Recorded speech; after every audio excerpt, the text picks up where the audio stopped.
قرآن ہے میرا رہنما، قرآن شفا ہے، نور ہے قرآن، جلا دل کی میرا قرآن، رضا رب کی میرا قرآن، قرآن قرآن۔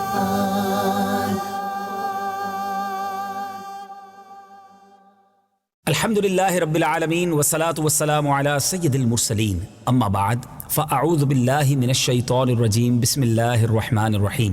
الصلاة والسلام علیک یا رسول اللہ وعلی آلک واصحابک یا حبیب اللہ، الصلاة والسلام علیک یا نبی اللہ وعلی آلک واصحابک یا نور اللہ۔ میٹھے میٹھے اسلامی بھائیوں اور مدری چینل کے ناظرین، سلسلہ ہے ایک قصہ ہے قرآن سے۔ قرآن ہے میرا رہنما، قرآن شفا ہے، نور ہے قرآن، جلا دل کی میرا قرآن، رضا رب کی میرا قرآن، قرآن قرآن۔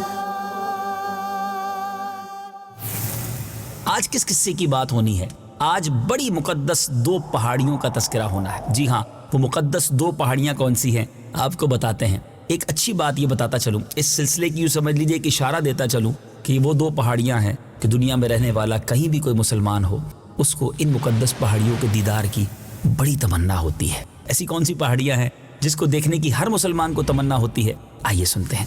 یہ چھوٹی چھوٹی دو پہاڑیاں ہیں جو حرم کعبہ مکرمہ کے بالکل قریب ہیں، اور آج کل تو بلند عمارتوں اور اونچی سڑکوں پر ان دونوں عمارتوں کے درمیان چھت بن جانے اور تعمیرات کے رد و بدل سے یہ دونوں پہاڑیاں جو ہیں برائے نام ہی کچھ بلندی رکھتی ہیں۔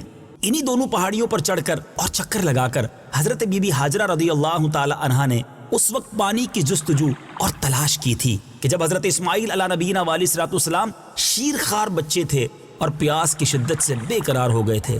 زمانہ قدیم سے یہ دونوں پہاڑیاں بہت مقدس مانی جاتی ہیں، اور حجاج کرام ان دونوں پہاڑیوں پر چڑھ کر بڑے احترام اور جذبہ عقیدت کے ساتھ اس کی سعی کرتے ہیں، دعائیں مانگا کرتے۔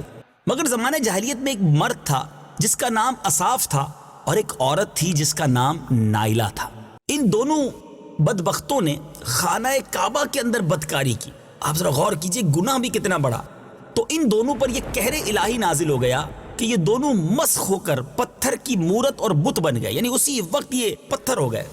زمانہ جاہلیت کے بت پرستوں نے ان دونوں مجسموں کو کعبے سے اٹھا کر صفا اور مروہ کی دونوں پہاڑیوں پر رکھ دیا اور ان دونوں بتوں کی پوجا کرنے لگے۔ دیکھیں بدبختی کیسے غالب آتی ہے کہ جن پر عذاب الہی نازل ہوا انہی کو اپنا خدا بنا لیا، انہی کو بت بنا لیا۔ پھر جب عرب میں اسلام پھیل گیا تو مسلمان اصاف و نائلہ دونوں بتوں کی وجہ سے ان دونوں پہاڑیوں پر جانے کو گناہ سمجھنے لگے۔ اس وقت اللہ تبارک و تعالی نے قرآن مجید میں یہ حکم نازل فرمایا کہ صفا اور مروہ کے طواف اور ان دونوں کی زیارت میں کوئی حرج و گناہ نہیں، بلکہ حج و عمرہ دونوں عبادتوں میں صفا اور مروہ کی سعی بہت ضروری ہے۔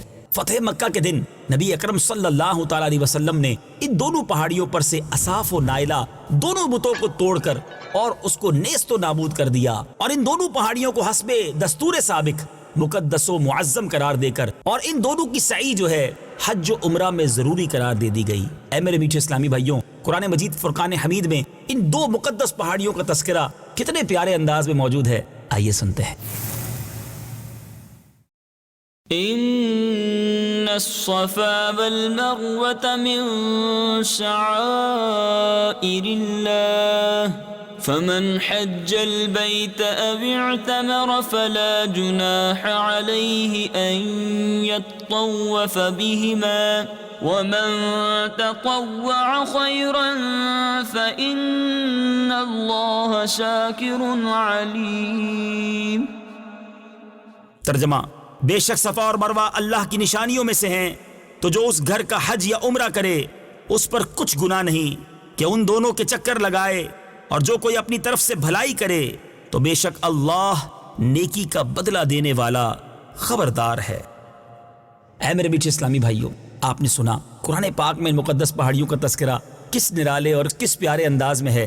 اس بات سے، اس واقعے سے مجھے اور آپ کو درس کیا ملتا ہے؟ صفا اور مروہ دونوں پہاڑیوں پر حضرت حاجرہ رضی اللہ تعالی عنہا نے دوڑ کر حضرت اسماعیل علیہ نبینا علیہ الصلوۃ والسلام کے لیے پانی کو تلاش کیا۔ اے میرے میٹھے اسلامی بھائیوں، ایک ماں کی اپنے بچے کے لیے اس کاوش کو اللہ تبارک و تعالیٰ نے کیسا قبول کیا۔ بی بی حاجرہ رضی اللہ تعالیٰ عنہ کے قدم ان پہاڑیوں پر لگے تو ان دونوں پہاڑیوں کو یہ عزت و عظمت مل گئی کہ حضرت بی بی حاجرہ رضی اللہ تعالیٰ عنہ کی ایک مقدس یادگار بن جائے، اور ان دونوں پہاڑیوں کو یہ اعزاز و شرف مل گیا، اور یہ دونوں پہاڑیاں حج اور عمرہ کرنے والوں کے لیے سبحان اللہ یعنی سعی جو ہے وہ لازم قرار دے دی گئی۔ حج کمپلیٹ نہیں ہوگا، عمرہ کمپلیٹ نہیں ہوگا اگر اس ماں کی اس ادا کو ادا نہ کیا جائے۔ اللہ کے نبی علیہ السلام کی جو زوجہ محترمہ ہیں، بلکہ ایک نبی کی والدہ بھی ہیں، بی بی حاجرہ رضی اللہ تعالی عنہا، ان کی ادا کو ادا نہ کیا جائے تو حج مکمل نہیں ہوتا، عمرہ مکمل نہیں ہوتا۔